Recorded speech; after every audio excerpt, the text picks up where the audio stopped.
Imagine you're sleeping alone in the woods. Outside your tent is the territory of bears, wolves, and mountain lions. You can't see anything. You can't run away immediately. You don't even know what's standing a few meters away. But it knows you're there. It smells you. It hears your breathing. And it may have been watching the tent for a long time. The scariest thing isn't that it doesn't detect you. It's that it detects you, but hasn't attacked yet. Why? If you've ever been in the dark and afraid of something standing outside your door, comment number 1. If you think you're not afraid at all, comment number 0 and don't leave. Because the real reason might make you see the wild world in a completely different way. Many people believe that wild animals don't attack because they don't know humans are nearby. Wrong.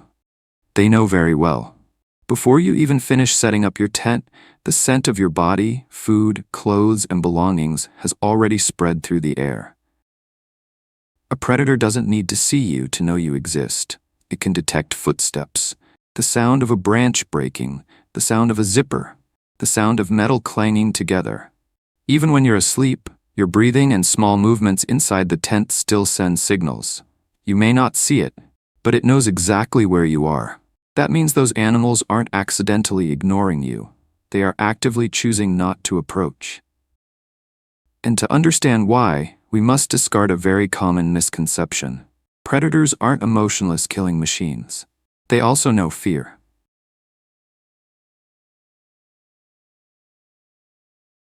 In nature, an animal doesn't need to win every confrontation. It just needs to survive. A wolf that charges at everything it sees won't live long. A leopard that chooses the wrong target might break its leg. A severely injured bear might go without food for weeks. In the wild, there are no hospitals, no painkillers, no one to bring food when the animal is unable to hunt. Even a single wound can be a death sentence. Therefore, before attacking, predators always perform an instinctive calculation. Is the target weak? Will it run away? Is it capable of fighting back? Is the reward worth the risk? With deer, rabbits, or familiar prey, the answer is fairly clear. But with humans, everything is ambiguous. We smell strange things. We hear strange sounds. We see strange behavior. And an intelligent animal wouldn't risk its life just to explore something it doesn't understand. A deer, upon sensing danger, will freeze. Then it will run away. A rabbit will immediately dart into the bushes. These behaviors create very clear signals for the predator. I am scared. I am weaker. I am running away. Chase me. But a sleeping person makes no familiar signals. You don't run. You don't duck. You don't panic. You don't show that you are weaker. You just lie still, completely calm, as if you don't care about the animal standing in the shadows. That confuses it, and that's not all. Synthetic clothing, metal, plastic, insect repellent, processed food, smoke, and fire create a mixture of smells unlike any natural prey. The tent is also a strange object. It inflates. It makes noise. But you don't move like a living creature. To predators, you're not like food. You're like an unidentified danger. If you've started to find humans more frightening than the animals out there, comment number 1. If you still think predators aren't afraid of humans, comment 0. Of course, there are still wild animal attacks on humans, but it's important to understand the cause. Most of these incidents don't happen because the animal is actively hunting humans, like hunting deer or rabbits. The first cause is often related to food. A bear that consistently finds food at a campsite will begin to learn that where there are humans, there are rewards. Grilled meat, sweet treats, garbage, food that isn't stored properly. Each time it approaches humans and safely obtains food, its fear diminishes. That's why feeding wild animals is incredibly foolish. You're not just giving it a meal, you're training it to approach humans. And when an animal is no longer afraid of us, the safety zone begins to disappear.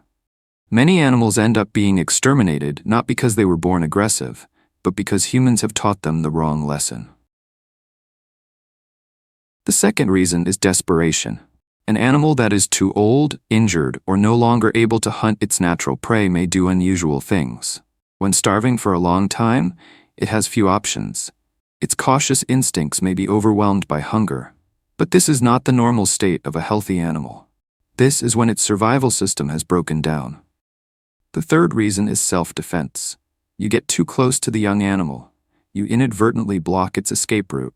You enter where the animal is hiding, or you suddenly appear, making it believe it is about to be attacked. At that point, it strikes first. Not because it wants to eat you, but because it believes it has no way out. That is the difference between a hunt and a defensive attack. A hunt begins when the animal chooses you as food. A defensive attack begins when you yourself become a threat in its eyes. Our ancestors were truly weak. Humans didn't have claws, they didn't have large fangs, they couldn't run as fast as many animals, they didn't have thick skin to protect against bites. But humans had something more dangerous than brute strength. The ability to cooperate. We knew how to make fire, we made weapons, we hunted in groups, we set traps, we memorized, and we passed on knowledge to future generations. A single animal might be stronger than a single person. But it wasn't just against an individual. It might have to face an entire community, a community that knew how to pursue, how to turn back, and how to eliminate the threat. Over thousands of generations, animals too reckless to approach humans were gradually eliminated. Those that kept their distance had a higher chance of survival. That caution is passed down through instinct, experience, and observation of our own kind. Humans are gradually disappearing from the list of ordinary prey. We have become a dangerous, unpredictable creature, and best left untouched. Next time you're in your tent and hear the sound of a branch snapping in the darkness, remember this. A real animal might be out there. It smelled you, heard you, and knows exactly where your tent is. You might imagine it's preparing to attack, but it's more likely it's just observing. It's trying to understand the strange creature before it. A creature that doesn't run away, doesn't react like prey, carries the scent of fire, metal, and a host of other things it can't understand. You're inside, afraid of the darkness. But on the other side, the animal might also be wary of you. Ultimately, it turns away. Not because it can't reach you, but because instinct, experience, and history have taught it a lesson. Don't underestimate humans. If after this video you still get chills every time you hear a noise outside your tent, comment number 1. If you think you'll sleep better now that you understand the truth, comment number 0. And remember, in the eyes of most predators in the wild, humans are no longer prey. Humans are something entirely different. You might be afraid of what's out in the dark, but it's very possible what's out in the dark is also afraid of you. Sleep well. My video ends here. If you liked it, please subscribe to my channel. See you in the next video.